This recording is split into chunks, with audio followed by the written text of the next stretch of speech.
ఏం విష్ణుదత్త, ఏం విష్ణుదత్త,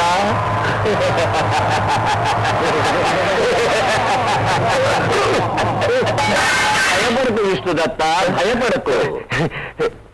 అదే భయం ఎందుకు? ఇంతకీ ఎవరు నువ్వు? ఇంకా తెలియలేదా? తెలిసింది.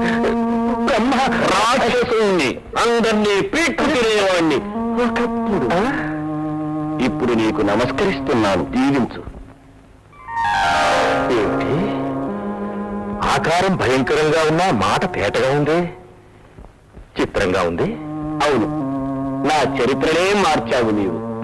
అది చిత్రం. నేనా? నాకే పాపం తెలియదయా, నన్ను వదిలే. అంత తేలిగ్గా వదిలేవాడి కాదు.